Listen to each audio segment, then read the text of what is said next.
আচ্ছা সমৃদ্ধি, তুমি সেই দিনটার কথা ভাবতে পারো যেদিন আমাদের খনা তার শিক্ষা সমাপ্ত করে অসামান্য বিদুষী এক নারীতে পরিণত হবে? সে তো বড় আনন্দের দিন হবে। হ্যাঁ, তা তো আনন্দের, কিন্তু আমি ভাবছি অন্য কথা। ভাবছি খনা আবার তখন আমাদের চিনতে পারবে তো? ও কথা বলো না কৌরকিমা, সেরকম কোনোদিনই হবে না। খনা, তুমি কি রেগে গেছো? রাখবই তো। কৌরকিমা এমন কথা বলছে কেন? না না খনা, আমি শুধুমাত্র মজা করছিলাম। আমি তো জানি আমার খনা কোনোদিন আমাদের চিনতে ভুল করবে না। খনা, আমি নিজে যতটুকু জানি সবটা উজাড় করে দিয়ে তোমাকে শিখিয়েছি। তবে এবারে আশ্রম থেকে তুমি যে বিদ্যা অর্জন করবে তার সবটা কিন্তু আমাকে এসে তোমায় শেখাতে হবে। নিশ্চয়ই কৌরকিমা। খনা, যাওয়ার আগে তোমায় একটা কথা বলতে চাই। পুরুষ শাসিত সমাজে এই ধরনের সুযোগ পাওয়া কিন্তু খুবই কঠিন। আর তুমি যখন এই সুযোগ পেয়েছো তখন তুমি সেটাকে আঁকড়ে ধরো, যত পারো শিখে নাও, এক মুহূর্ত অপচয় করো না। তোমার কথা আমি নিশ্চয়ই মনে রাখবো ঋদ্ধিমণি। আর আমাকে প্রতিজ্ঞা করো, যত কষ্টই হোক না কেন, যত কঠিন পরিস্থিতি আসুক না কেন, তুমি কিন্তু তোমার লড়াই চালিয়ে যাবে। প্রতিজ্ঞা করলাম।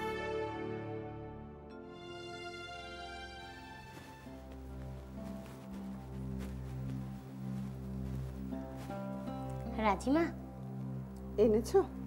দাও।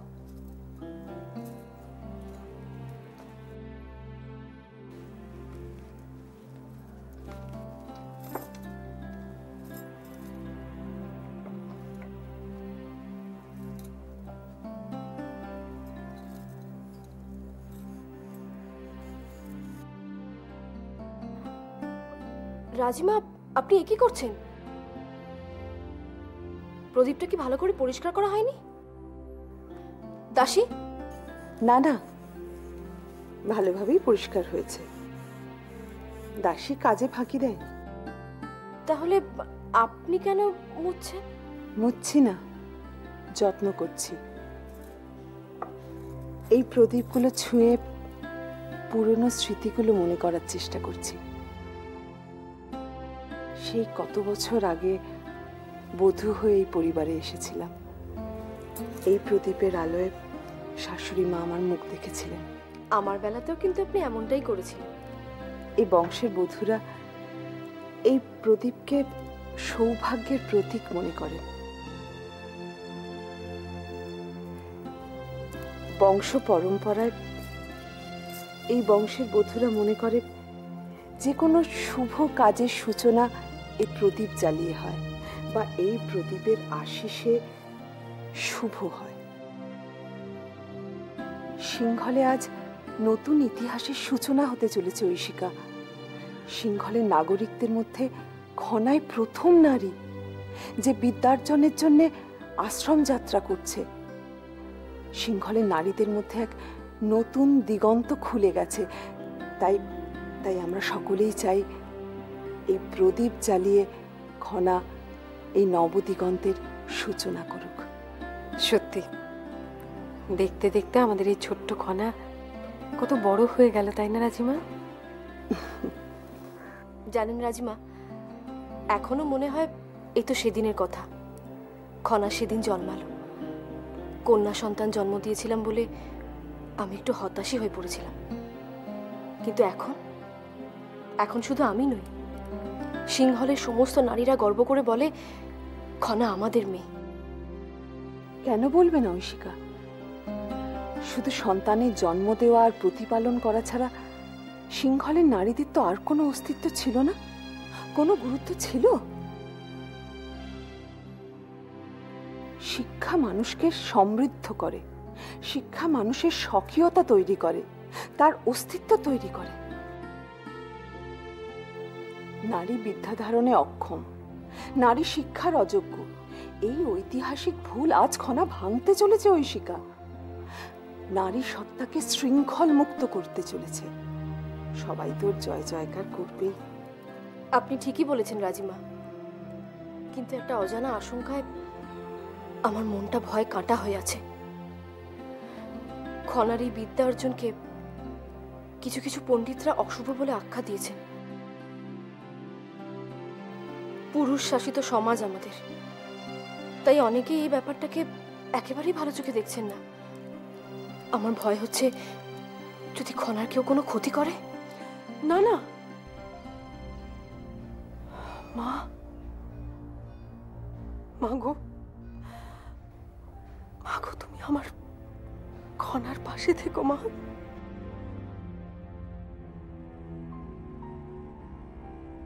তুমি ওর সহায় থেকো। জানেন রাজিমা, খনাকে প্রাথমিক স্তরে বিদ্যা অর্জনের জন্য কে উৎসাহিত করেছিল? কে? কৌরুকি? হ্যাঁ, আজ খনার যা কিছু ভালো হচ্ছে তার সম্পূর্ণ কৃতিত্ব কিন্তু কৌরুকিরই।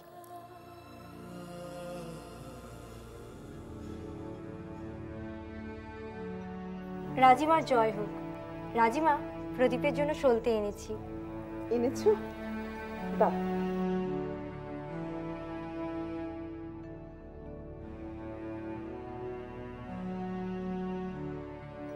ঐশিকা এসো, প্রদীপে এই সলতেগুলো সাজিয়ে দাও তুমি। আমি? তুমি তো করবে। তোমার মেয়ে আজ অন্ধকারে নারীদের আলো দেখাতে চলেছে, তুমি ছাড়া আর কে করবে বলো তো? এসো।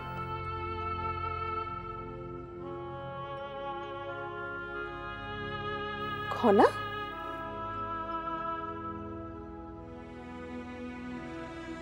তুমি দূরে দাঁড়িয়ে কেন? এসো। রাজিমা, আমার কেমন ভয় করছে। কেন, কি হয়েছে খনা? দেখুন না রাজিমা, খনা বৃথাই ভয় পাচ্ছে। ও কিছুতেই বুঝতে চাইছে না। আচ্ছা, এটাই তো প্রথমবার নয় যে খনা কোনো সংগ্রামের পথে এগিয়ে চলেছে। আমি জানি সেটা ঋদ্ধিমণি, আমি তোমার কথা বুঝতে পারছি, কিন্তু ভাবো আমি এতদিন যা করেছি তার সুফল কুফল তোমরা পেয়েছো, তোমরা যারা আমার আপন। কিন্তু কিন্তু আজ এমন লোকেরা আমার দিকে চেয়ে রয়েছে যাদের আমি চিনি না। পারবো তো আমি তাদের মর্যাদা রাখতে? আর আর না পারলে তো অনেক বড় ক্ষতি হয়ে যাবে ঋদ্ধিমণি, অনেক বড় ক্ষতি হয়ে যাবে। খনা, এই মুহূর্তে তুমি এইসব চিন্তা একদম করবে না। কিন্তু দেখো, দ্বিধা বিভক্ত মন নিয়ে কোনো শুভ কাজ করা যায় না সোনা। কৌরুকি, খনার তো ভয় পাওয়ারই কথা। আমরা যতই বলি যে ও বড় হয়ে গেছে, আসলে তো ছোট প্রাণ। কিন্তু রাজিমা, খনা এই মুহূর্তে যে কাজটা করতে যাচ্ছে তাতে উত্তীর্ণ হওয়ার জন্য ছোট বা বড় হওয়াটা জরুরি নয়। একান্ত জরুরি হলো এক্ষেত্রে ওর দৃঢ় মন। এই কাজে পদে পদে ওর বাধা আসবে, কিন্তু মন যদি দৃঢ় না থাকে তবে সে বাধাও অতিক্রম করবে কেমন করে রাজিমা? এসো খনা, আমার কাছে এসো।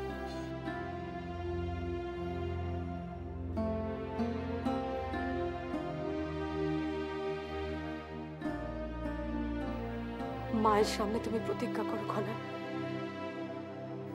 যত বাধাই আসুক তুমি তোমার লক্ষ্যে এগিয়ে যাবে। কোনোভাবেই তুমি মাঝ পথে সরে দাঁড়াবে না। করো, প্রতিজ্ঞা করো খনা। মায়ের সামনে আজ তোমাকে প্রতিজ্ঞা করতেই হবে।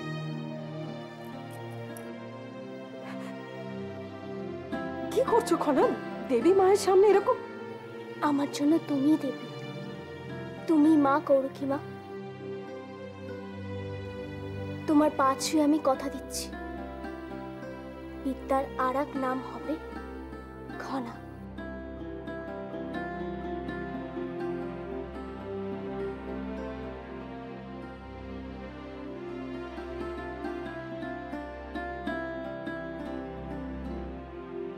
কি ব্যাপার?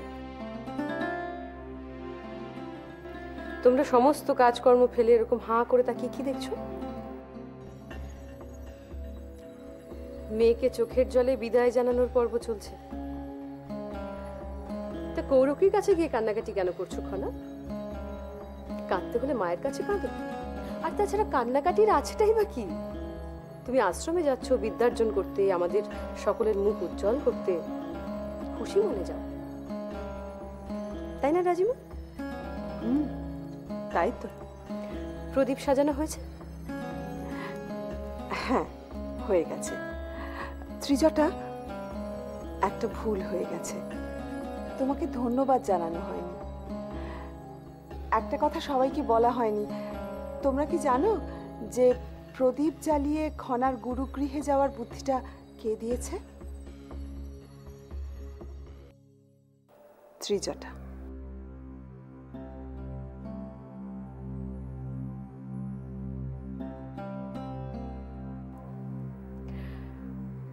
হ্যাঁ, খনা যাচ্ছে এক নতুন ইতিহাস তৈরি করতে।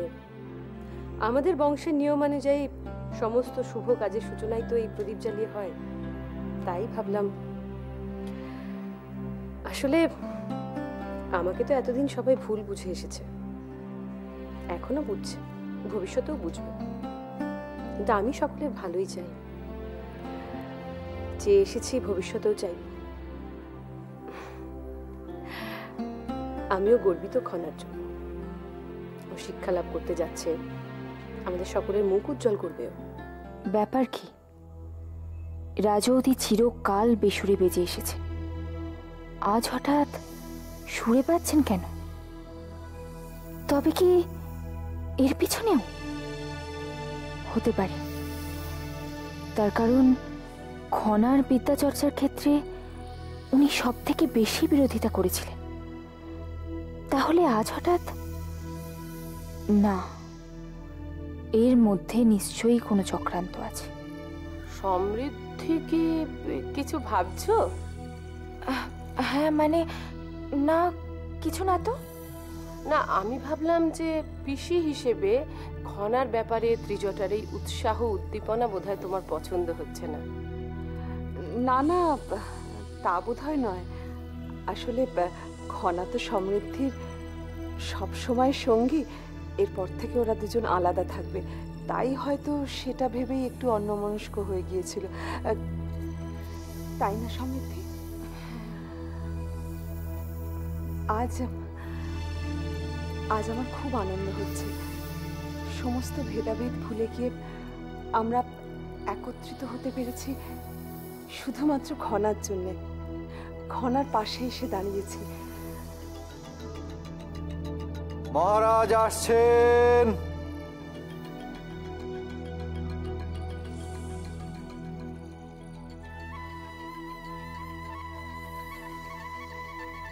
আজকের এই বিশেষ দিনে আপনারা যে সকলে এখানে একত্রিত হয়েছেন, তার জন্য আমি সত্যি খুব খুশি হয়েছি। খনা যাতে নির্বিঘ্নে এবং কৃতিত্বের সঙ্গে বিদ্যার্জন করতে পারে, আসুন আমরা সকলে তার জন্য প্রার্থনা করি।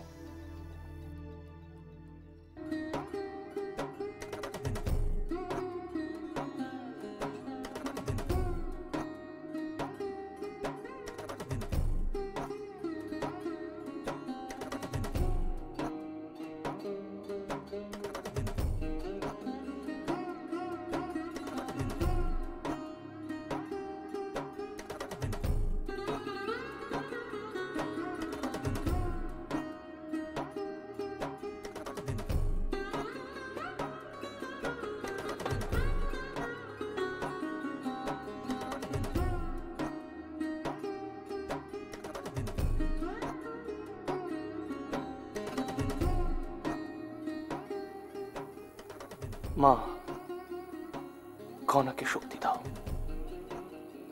খনাকে শক্তি দাও মা। আপনার হাত যাতে সর্বদা খনার মাথায় থাকে, সেটা দেখবেন মা। খনাকে শক্তি দাও, খনাকে শক্তি দাও।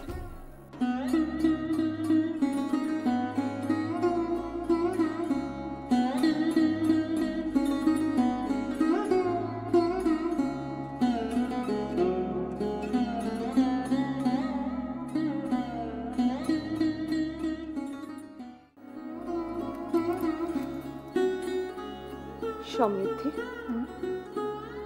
যাও খনার হাতে এটা তুলে দাও, পবিত্র প্রদীপ জ্বালিয়ে দেবে। হ্যাঁ রাজিমা।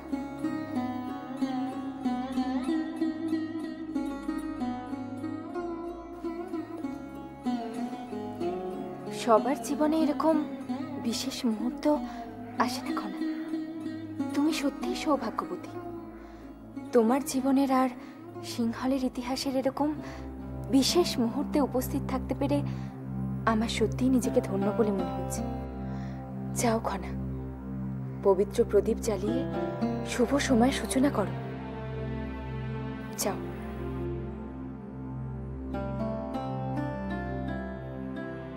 এসো মা, এসো। বাবা, বাবা আমি তোমাকে কিছু বলতে চাই। বলো। বাবা আমি জানি আমাকে বিদ্যার্জনের অনুমতি দিয়ে তুমি সিংহলবাসীদের কাছে, শাস্ত্রজ্ঞ পণ্ডিতদের একাংশের কাছে তুমি নিন্দনীয় হয়ে উঠেছ। বাবা এখনো সময় আছে, তুমি বলো তো, তুমি কি সত্যি চাও আমি বিদ্যা অর্জন করি? বাবা প্রয়োজনে আমি আমার স্বপ্নকে ত্যাগ করতে পারি, কিন্তু আমি তোমাকে অপমানিত হতে দেব না, কিছুতেই না। খনা, রাজা সর্বদা প্রজাদের মঙ্গলের কথাই ভাবে, কিন্তু রাজার কাজকর্ম নিয়ে সমালোচনা হয়েই থাকে এবং সেটাই স্বাভাবিক। দেখো খনা, আমি পিতা হিসেবে চাই তুমি বিদ্যার্জন করো, অনেক অনেক বড় হও এবং সিংহলের নারীদের কাছে এক নতুন দিগন্ত খুলে দাও। বাবা তাহলে তাহলে আর দেরি কেন? শুভ কাজের সূচনা হোক। নাও খনা।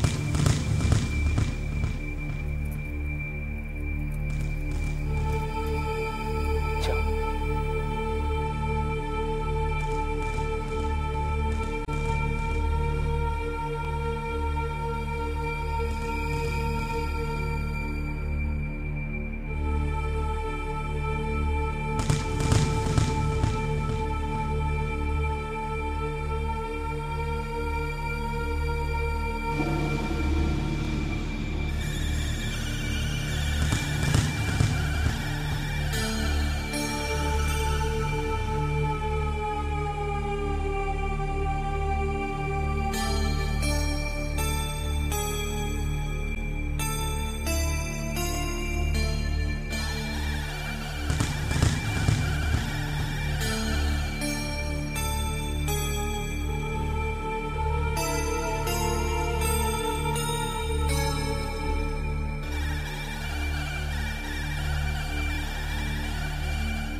ব্যাপার কি ত্রিজটা? কিছু হচ্ছে না তো? ধৈর্য ধরুন।